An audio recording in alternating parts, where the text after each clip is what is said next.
Well, guys, it is time to downsize. We have decided to remodel our basement, or actually finish our basement, not really remodel, but we're gonna finish our basement. There really just isn't room for a full-size rack anymore. So I've taken all the sides off, marked cables, and I'll kind of walk you through what I've done. But we are gonna downsize from this to an 18U cabinet seen down here. Okay, so we are gonna downsize to that guy. So I'm gonna be mounting that guy on the wall. I'm gonna kind of document the process, walk you through it, and show you my little project here. So stay tuned for more.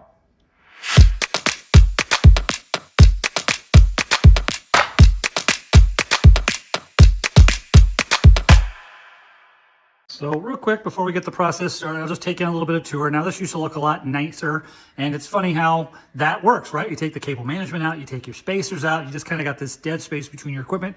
It doesn't look as nice. You see all the cables, and it just doesn't look as pretty. So we will make the new one look pretty. But as you can see, I really don't have a ton of network equipment in here, although I am gonna build a lab environment inside my rack as well. I had a full-size HP server I used to use, don't use that anymore. And this whole bottom part of the rack down here was really just open dead space. It just wasn't used, and so I just found that I don't need a full-size rack in my house anymore. And once this is all finished off, this is gonna be area for storage. We need to be able to walk through there, and this is a pretty wide rack, as you can see. It blocks a lot of space, so we don't want that anymore. So we're gonna move to this 18U sys rack right here.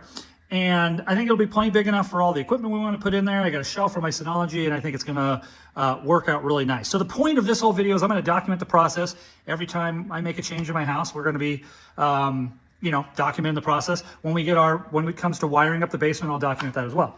All right, so up here is where the sys rack is going to go. So we're going to mount it on this wall right here. It'll fit right between there, and we'll reroute our cable down into the rack. And then basically what I did is all the cables that were used were labeled on this patch panel here. So I documented where all these go. And then we're gonna move those. We're gonna take them off of this punch down style and put them on this keystone style. And I've already pre-labeled this guy. And so we'll just pull them off one at a time, put a keystone on it, and put it on our new deal. And in our nice rack, we'll make the cables look nice and neat, re-add cable management. And yeah, I think it's going to be a really nice finished look when we're done, and we'll be able to walk through here much better for our storage area. So I'm going to go ahead and document the process. Guys, tune in, and we'll show you how it goes. Thanks. Okay, she's up. I skipped the part recording where I was hanging it because, guys, have two people. Make sure you have a buddy help you. It's a lot trickier if you do it by yourself. It's not super heavy, but it's heavy enough that it's awkward and whatever. I was able to get it up, get it level. I was just going to show you, these are the sinks I used to hang it. I get that question sometimes for people putting in concrete. It ain't going anywhere. Supposedly each one holds up to 675 pounds. I never really know how they come up with that rating, but it ain't going anywhere. It's deep in the concrete, it's in there about that far, so I think it should be good. Now, something else I was going to kind of tell you is, this is a great little tool to have. This is a light, see, and it's pretty bright. And it's got a couple magnets on it, so you can actually use this, stick it up at the top of your rack here, and it has magnets like so, and then you can use it to light up the area you're working in. So a great little tool too. So now we're going to start putting equipment in. I like to put my UPS at the bottom. I had my shelf in here and I kind of forgot about the UPS, so I want to make sure the UPS is at the bottom. Then I'll put a shelf on top of it. Then we'll kind of design from there. I haven't made up my mind how that's going to go, but I'll keep you guys in the loop as we move forward. So let's keep it going. So the UPS that I've chosen to go with here is the CyberPower brand. There'll be links in the description for all this. This is the CP1500. So it's 1500 volt amps, 1000 watts. It's a 2U unit. And you know, I compare it to just about anything out there. I use CyberPower brand a lot in my builds. I find that you get a lot of value for the money. And they're pretty affordable, because like you guys, I don't have an endless bank account here for even my own home, so I always kind of look for a deal, and I've just really kind of come to like the CyberPower brand. So that's what I'm using. We're going to go ahead and get this guy in the rack. Just so you know, out of the box, it does not have the ability to be monitored. However, there is a module you can buy, which actually I may look into getting this time. I never usually do that, but I'm going to try maybe doing it with this so I can monitor it and set up SNMP so we can monitor it if there's any issues and get it on the network. So that's what we're going to work on next. All right, let's go. Now, one other thing I like to do with my racks is to install a power bar, power distribution, PDU, if you will. So this is just a small one. This actually came with the 18U rack, kind of one of the nice perks, but I usually buy them separate and put them in. That way you're running one cable down to your UPS, and then all your equipment, which is going to be up top, can just plug in straight in the back. I find that just makes it a little easier for the cable management. However, that's not to say you need one of these. Like I've talked about in my other rack videos, I'll typically run my cables down one side and my power down the other. So I could easily run my power cables down this back bar, curve it and hide them down here, and then plug them in directly into the UPS, which has, I think, 8 plugs on it. So there's enough there, but I like using these. I think they work well. I'll usually put them in the top of the rack, make it kind of a top of the rack install, and then plug everything straight back. And I think it works really, really well. The only thing that stinks about it sometimes is the bulk of cable that's got to come down. Usually, and I think in this rack it's going to be okay, but sometimes it either has to come in front of it, or it can get in the way, and so it has to make me kind of rethink where I'm going to put it. But in this particular rack, the slot up top is far enough back that the cables will actually come down behind this, which makes it nice and easy and clean. So let's go ahead and get it in.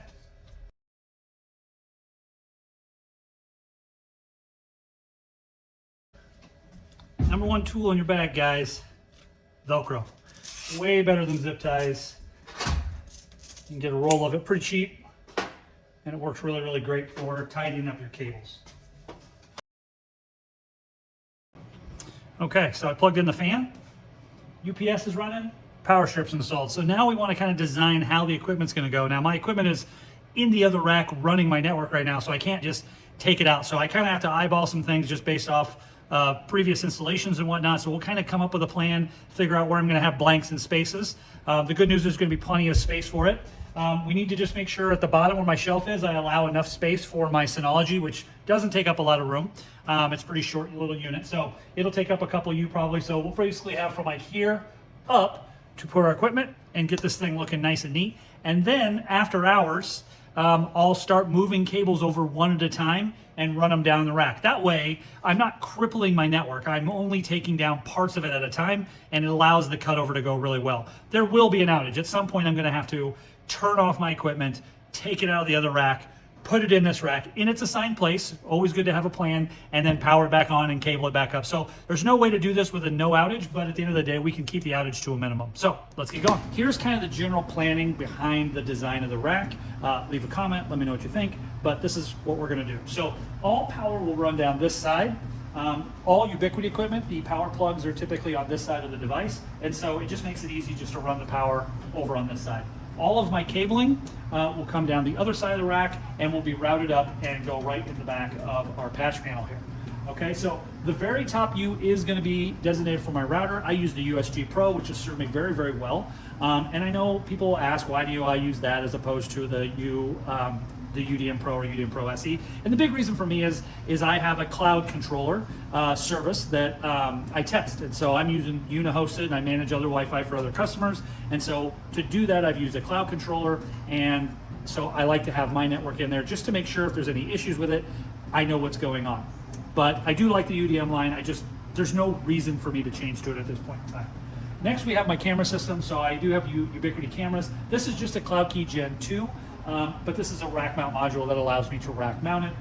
Kind of looks nice and just allows me to have it actually mounted as opposed to sitting on a shelf. Again, cable management, I'm a huge fan. I think it's necessary for a lot of racks. Underneath our patch panel here, we're going to have our 48 port switch. So that will go here. And then I bought a couple short jumpers, 6-inch jumpers. It'll just jumper right in, and I think it'll look really, really nice. I also bought a couple different colors so we can color coordinate, cameras for my access points, my general stuff. So I think it'll look really, really nice when it's all said and done. Now the next 3U in my rack is going to be designated to my test environment. So that is where my UDM Pro is going to go, and I have a 16-port PoE switch as well. And so usually when I'm doing videos on the UDM or whatever, this is where it's going to be. And then a lot of times people ask me, well, how do I do this? And if I don't know the answer, a lot of times I'll just come and try it. So I do keep it separate from my network so I can reboot it and try things out and connect access points to it and do certain things. So this bottom part of my rack will be my test environment specifically for that. Then, as you know, we have my shelf back here. My neighbor's equipment will actually sit on the shelf. It will be completely separate when it's all said and done and not piggybacking off my network, so that if everything up here could be rebooted, it will not affect their equipment. As you know, we got our UPS. Now, one thing I did add is I did put another PDU back here, another power strip. So I have one up top, one at the bottom. And the reason for that is just so this equipment down here has a different power source to plug into, just in case that one ever gets bumped or whatever. So I think it'll help it kind of look cleaner when it's all said and done. So I am really happy with everything so far. I think it's going to fit in here nicely. I think it's going to be a nice finished look when it's all done, and I look forward to taking you through the process. Now, one correction that I wanted to point out that I misspoke earlier is this is actually a 15U rack, not an 18U rack. So I think I said 18U earlier, and I apologize for that. This is actually a 15U rack, but it is going to serve my needs very well, but not leave a ton of extra space. There really isn't going to be a lot of extra space. I bought this specifically kind of knowing what was going to go in here, and this is the final game plan. So as we move forward, I'll document the process. Some of it will be late at night, so I might look a little tired, but we're going to get it all put together, and then that way I can get this other rack sold. And I'm looking forward to showing you guys as we go along. So more to come. Thanks for tuning in. Leave comments or questions, and we will keep this process going. Thanks, guys. Hey guys, welcome back to the mess. This is a mess. So it is a slow process, and I thought instead of showing you me up on a ladder and fast forwarding through everything, I would just kind of walk you through my process. Now it is a little bit meticulous because I'm moving one cable at a time, and you can see I got them going everywhere. But I've got to a place where I'm ready to actually physically move equipment over from one to the other. And so I thought I'd just kind of take a pause, show you guys kind of how I'm routing some things, and give you a little bit of legwork. And then I'll resume some filming after I get equipment moved so you guys can see that too. So here we go. So this is the old route, okay? The new route goes across, little service loop up there, and then comes in the side of the rack over here, and then eventually goes to the back of my patch panel. Okay, now my switch is going to be here, so these cables will just sit on top of the switch. All right. As you can see, I got my switch moved in, and I got my USG Pro moved in. And basically, I'm just routing everything with little short jumpers into my patch panel. I only have a couple things online, 2 access points so the internet works in my house so nobody goes nuts. My PC and my desktop, which I'll rerun this later. I have my jumpers between the 2 devices, okay? As I showed you earlier, all the cabling will be routed down this side, nice and neat. And then I wanted to show you the power, which I'm actually routing down this side. As you can see from this angle up here, once I tidy all this up with some Velcro at the end, you'll see that this will all look really, really nice too. So I'm kind of of the mindset that even though the walls will be on, everything's gonna be, hidden, I want it to look nice. So that's kind of what we're going for here, guys. That's what it's gonna look like. We'll have covers on our patch panels. Everything will look really, really clean. I haven't received my new jumper or patch cables yet, so I'll get those swapped out when they come, but it's starting to come together. Everything's starting to look nice. So we're gonna continue the progress, and I'll show you what this thing looks like when we get done. All right, guys, success. Let's take a little tour, and let me show you how this thing turned out. I have to say, guys, I'm very pleased with the results. Everything turned out really, really good, and I think it's a nice looking rack. There are a couple things that left to do that I'm gonna do, but very, very minor things. So I wanted to go ahead and finish the video so you guys can see what we did. Everything got moved over. It was a little bit of a slow process. You guys saw the mess that was here last time. All the mess is gone. Everything's cleaned up. So now let's kind of just take you through a little walkthrough. So I have my router up here. Next was my camera, 48 port switch, which you guys saw moved in. I got my test environment installed. My Synology is up and running, and my neighbor's internet equipment, which is down here with my UPS. Now, one of the things I'm gonna do is I am gonna swap out some of these cables. I ordered 3 different colors. Only the black arrived, so once the other colors get here, I'll go ahead and swap those out with the red and yellows. I typically like my access points to be yellow, my cameras to be red. That way, when I walk up to the rack, I know what I'm looking at right away without having to, dig too deep. Or trace things or look up the config. Kind of cool. But everything turned out real nice and looks sharp. Up top, we have a Verizon 5G. I set that on top of the rack. We got good signal down here. So all in all, I'm very pleased with that. And it just sits up top there out of the way. As far as my cable running, basically I bought some like garage hooks. You can see them up there. I bought them and lined them all the way across. Got my service loop, but those kind of act as a J hook, like what would be installed in an office. Just a nice way to showcase the cables and it turned out really, really well. Now, one thing I am gonna do, my neighbor is an HVAC guy, so I am gonna have him fabricate me a little trough to put underneath that water pipe, just in case we have any water issues, it doesn't leak on the rack, but doesn't need to be done day one. Let's take a tour inside. So if you look over here, you can see we routed all the power cables down. All the switches just pop out and join the bundle and come out. Even my equipment down here, the power's run out this one side. I think it gives it a nice clean look. We have some stuff plugged in up top, some stuff plugged in on the bottom. But again, just all in all, very, very clean look. All of my cables come in over there and are routed around and go right into the back of my patch panel there. And again, nice, clean, tight, clean bundle. Even in the rack, it looks clean. And that's one of the things I try to do when I set up one is just because you're not gonna see it doesn't mean it shouldn't be clean. Makes tracing cables and everything easier.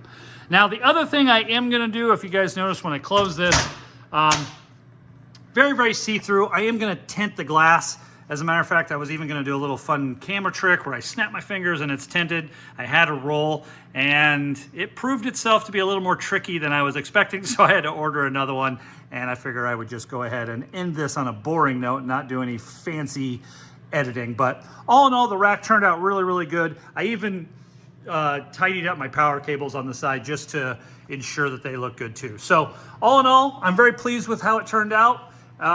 Guys, leave a comment. Tell me what you think. I love doing this sort of thing. I'd love to hear your feedback, and I hope to see you down the road in a future video. All right, we'll see you guys.